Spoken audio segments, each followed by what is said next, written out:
So this is the early morning stretch, which you can do lying in bed. Always like yoga lying in bed. So I would, if you're in bed, best place to be, but you might need to move your duvet at some point. If you've got your yoga mat, make sure you've got a nice comfortable blanket beneath you, and we'll go straight in and start. So for this one, you can actually keep your socks on if you want, or your bed socks.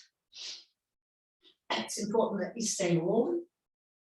And this sequence is from a lovely book called Yoga Heals Your Back, and it's chapter 4. So we start off, we imagine like you've woken up in the morning, you think, oh, I need to do those stretches that are good for my back. So what we do is we come into Shavasana, the corpse pose, and just separate the feet for a moment, just lying there in bed thinking, okay, yeah, good start to the day. And then we bring the legs to parallel and we point the toes and we breathe in and we stretch the arms up above the head. So this is the extended mountain.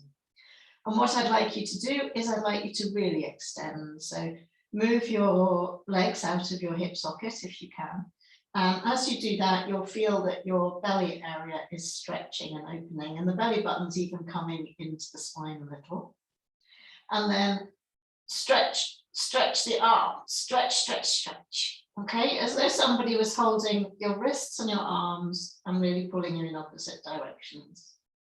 Lovely first stretch of the day, like a cat would do. Lovely big long stretch. And then I'd like you to stretch the right sides. So right leg, right arm, and keep there while you do 3 rounds of breathing.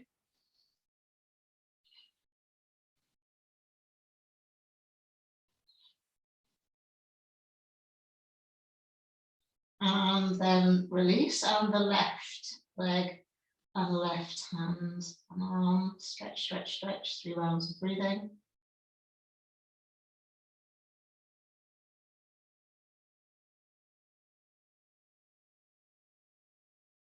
Okay, and release. And then we're doing what I call the spotty dog walk. So it's going to be your right leg will come up and your left arm will come up. Breathe in. Okay, bring the toes towards you. And then breathe out, take them down, and the arm goes behind you. And then left arm up, and right arm up and left leg. And breathe out and down. And let's just keep that going for a moment with the rhythm of the breath. So it's the alternate arm and leg raises.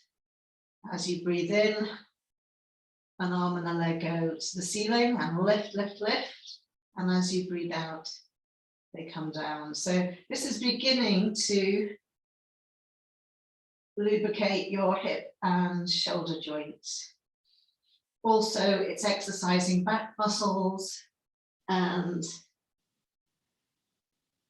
belly muscles, tummy muscles, okay? So you do a few of those. At this point, of course, if you were lying in bed, the duvet is probably getting in the way by now. So just toss it to one side. And then the next lift up, just stay there. And again, imagine somebody's really pulling your ankle and your wrist up to the ceiling. And staying there for 3 rounds of breath.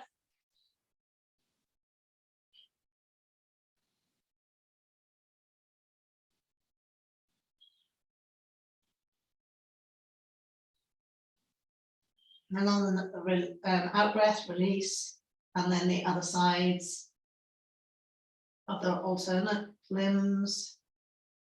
Stretch.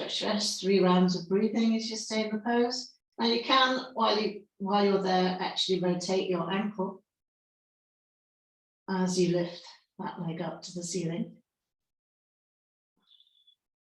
And when you've done 3 rounds, releasing down. So that's quite simple. And just rest for a moment in Shavasana, comfortably, hopefully. And we're going to go up into the gentle bridge. So first of all, we'll do the supine cat, which is very simple. So bend the knees and bring the soles of the feet to the floor and the heels, if you can, closer to the torso. If you are resting on a comfortable blanket on your mat, I would suggest bringing your feet onto the actual sticky mat so that your feet don't slip. In bed, you get away with it because the mattress gives a little and it'll keep the feet there, hopefully. So the supine cat is quite a subtle movement, and you're simply bringing the pelvis towards you and then away from you. You're rocking it towards you and you're rocking it away from you. So although it looks very simple, very easy, it's wonderfully beneficial because it's beginning to get some movement into your hip joints and your lower back and engage psoas muscle, back muscles, abdominal muscles, thigh muscles. Okay. And with this one, if you're cold and you're in bed, you can have a duvet over you. Make yourself nice and snug. You can also do these exercises, of course, at any time of the day and in the evening when you go to bed, because they're nice and gentle. They won't over-excite the body and then keep you awake, so they're quite soothing. So from the supine cat, we go up into the bridge, Setu Bandhasana. Again, nice pose for strengthening back and belly muscles. So just check that you brought the heels into hip joint width apart, as close to the torso as you feel comfortable. And then I'd like you to rock the pelvis towards you. Breathe in, push evenly through the feet, chin to chest, lift up the pelvis, tighten the buttock muscles, arms go behind you onto the floor, palms onto backs of the hand onto the floor. And hopefully the thighs are parallel and the feet aren't splaying out one way or the other. If there's pain in the front of your kneecap, you can actually turn your foot a little or turn the knee out a little, just to take that pain away. Okay, and breathing out, coming down. And then rock the pelvis away from you. So on the in-breath, you're coming up, push through the feet evenly, not just through the heel of the foot. And breathing out, coming down. So as you continue doing that, I'll just remind you of the things that are fairly important with this one. When you're up, keep your chin to the chest if you can. And also don't let the knees splay out. Okay, and really stretch the arms behind you, long stretch, and keep that even weight distribution through the foot. So nice gentle rocking, up and down. And of course, the higher you lift, the more you're going to have to engage the back muscles and the belly muscles. And then on the next lift, I'd like you to stay there, really extending the fingers away from you, checking that your thighs are parallel. Use your buttock muscles to help the lift up. Check there's nowhere hurting. Again, if the front of the kneecap is hurting, adjust the leg on that side, moving the knee out a little, or the foot, let the toes come out a little, take some of the pressure off on the kneecap, and then keep breathing into it, chin to chest. Okay, so we're trying to actually wake up the spine here and move each of the discs and vertebrae on the movement down, on the movement up. And when we do the static pose, we're actually engaging deep lower back muscles, the ones that tend to be weak for people. And you might be thinking, how long do I stay up here? Well, 30 seconds is good. A minute is good. And if you can only do 15 seconds, that's good. So when you're breathing out, just think of the hands coming down and the buttocks coming down, kind of in sync. They're reaching the ground at the same time, and the vertebra and discs rippling down to the floor, and then pushing the pelvis away from you. And can you just stay in that supine cat with the pelvis pushed away from you, so you've got that nice arch underneath your lower back for a moment. But rest the arms completely, don't have any holding tension in the arms, and rest the face, just relax the face completely. Okay. Pause. So in all of these, try not to rush on from one pose to the next. They're simple, they're easy. Yes, you could do them in 10 minutes rather than the 20 minutes we're doing today. But I wouldn't ever really rush from one pose to another. Let the benefits of the last asana sequence be absorbed into the body. Okay, and then bring up your right knee, hold on to it.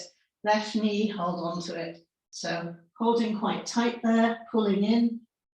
Okay, nice low back massage and pull and stretch. So first of all, it's the pull in, which also does a bit of abdominal massage. Okay, pulling in. And then place each hand on right hand on right knee, left hand on left knee. And we'll describe a big circle with the knees, and then keep doing those circles. So at the moment I'm doing clockwise a few times, and if you want to release the hands and do even bigger circles, go for it. And you can feel how that is actually massaging your lower back on the floor. And then let's do opposite circles. So start with hands on knees, going anti-clockwise. Okay, you can slow that down too. Feel how it's like somebody massaging deeply into lower back pelvis area. And then if you want to, but only if you want to, you don't have to, you can let go of the hands and do bigger circles going anti-clockwise. Lovely. So this is good for your colon, small intestine, so your whole digestive area in here. Using some massage. That's why it's nice to do it first thing in the morning when there's no digestion going on. Hopefully that's happened already through the night. Okay, and then pull the knees in close again, nice and tight.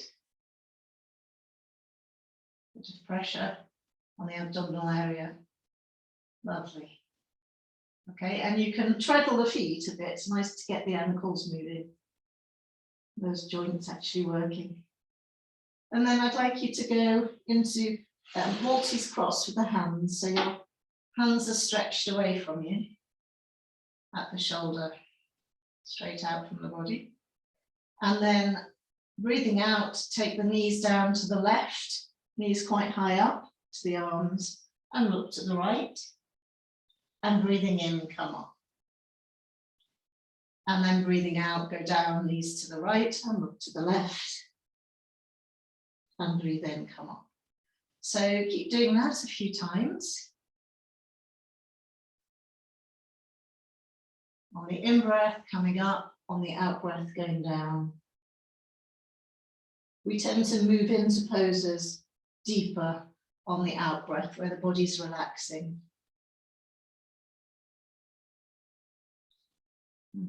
Side to side. And then the next time you're down, just staying there and really seeing if you can take the head round, looking the opposite way, just that little bit more. So we get a nice neck stretch as well, those 7 vertebrae in the neck. Breathing into that.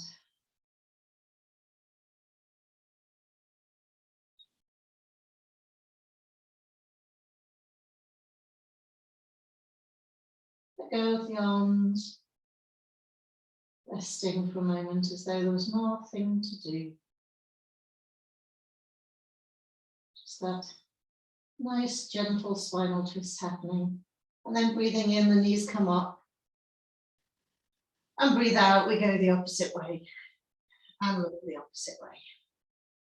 So your knees are going now to the left, looking to the right. And if they're going now to the right, looking to the left. So allow that lovely stretch across the chest as you extend your arms out. Knees high up as possible. Head strongly over to one side, breathing into it. And again, when in the pose, relax the arms, relax the face, and let the pose work on you as much as possible.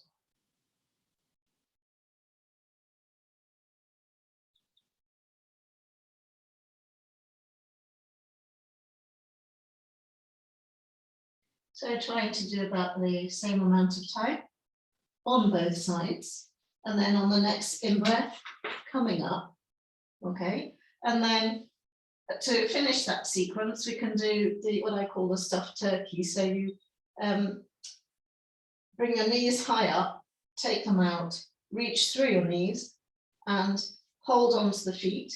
And one of the easiest ways to do this pose is to hold on to the instep. So you're reaching through and the hands hold on to the instep. And then take the knees out as wide as possible, as though they were going past your armpits. And the lower legs are hopefully going up perpendicular from the floor, soles of the feet parallel to the floor, and opening out the knees wider. So a really good groin stretch with pressure on the ascending colon and descending colon on the sides of the belly. Relax the face, chin is slightly to chest again. We're always trying to prevent the chin going pointy to the ceiling because that will scrunch up the back of the neck, and the discs in the back of the neck don't like that too much. Not if we keep doing it over and over. Okay, nice stretch. And as we do this stretch, once we're in it, remember you can relax the shoulders, relax the arms, the hands are doing the work. They've got hold of the feet, the rest of the arms, just let it feel as though you're not holding tension in the muscles. Lovely. And then straightening the legs up to the ceiling. You can rub along the backs of the legs. And now it's up to you. You can either stay there at perpendicular, legs perpendicular going up to the ceiling, or you can reach towards the toes and do a little bit of a back of the leg stretch. Even sort of slightly bending the knees one side and then the other, so you're walking along the ceiling. Okay, you'll feel that, especially first thing in the morning. You'll feel that hamstring stretch. And then when you've done that, I like to cross the ankles and hold on to the toes. This is the fun way to get up. If you don't want the fun way, I would bend the knees, roll over to one side and come up. Fun way is holding on to the big toes, crossed ankles, and really giving the spine quite a lovely massage along the whole length of the spine. Like so. Nice, feeling until you come up to seated. Okay, and then if you're in bed, you think, wonderful, go and have my shower, get my breakfast, dressed, lovely day ahead of me. And if you're doing this in the evening, just that feeling of, yes, really looking after my spine here. So, thank you, hope you enjoyed that.